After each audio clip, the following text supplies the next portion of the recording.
Hi John. So when I started teaching this year, I was assigned to the last Form 1 class in school. And I knew that it would be a challenge, but I didn't know how real the challenge would be until I met Amirul. See, Amirul could not write his name. It was always Amiri or Amikol and never really Amirul. And he could not recognize any alphabets at Form 1.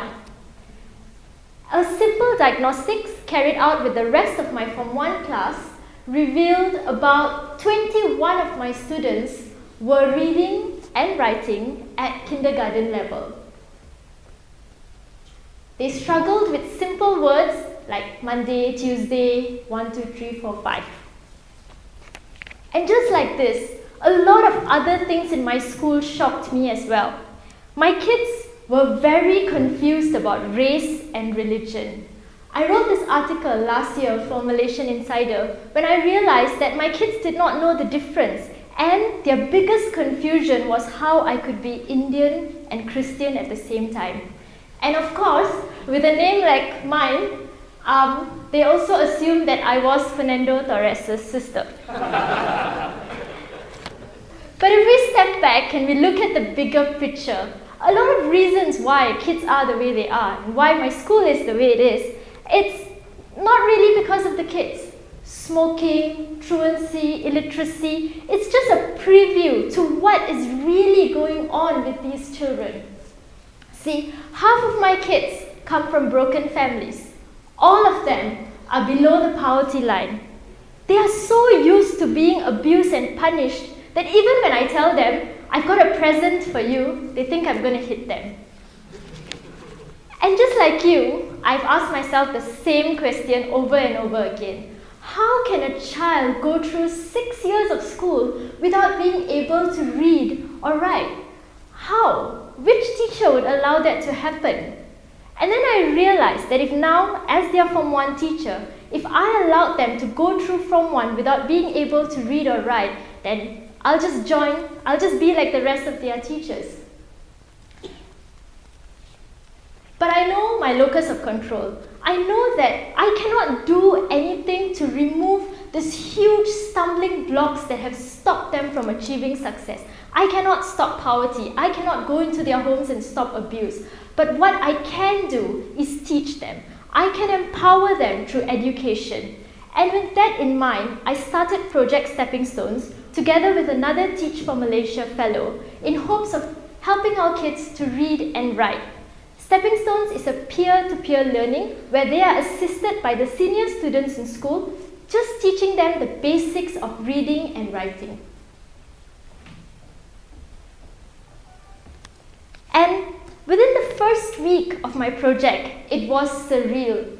Everywhere I went, I heard my kids reading The Hat and the Cat, the rat sat on the mat, and they were so proud of themselves and they felt empowered, and I knew that something has changed. See, when you're in the last class in school, no one really cares about you. You're not given the opportunity to be a prefect, you're not given an opportunity to hold any special duties in school because you're from the last class. And it didn't help that if you're in the last class in my school, you are called Satu Lufa. I'm not even kidding. This is my attempt of trying to make it better, so I put lucky, lovely, lively, one Lufa. But 2 months into my reading program, and my kids are reading like champions because they felt empowered. They're running all around school and they're asking, teacher, do we have extra class today? Teacher, do we have extra class today? Or they are like, I'm really weak in maths as well. How about you start stepping stones for maths as well?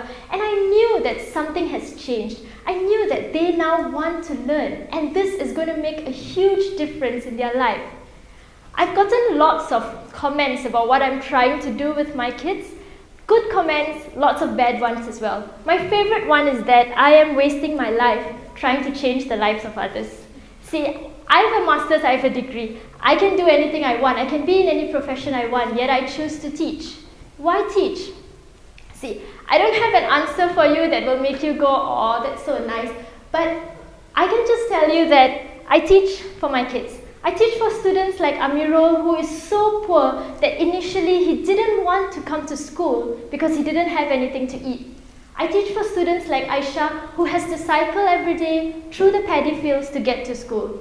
I teach for Arif, who looks out for me from the assembly every day just to smile at me because he knows I'm going to smile back at him.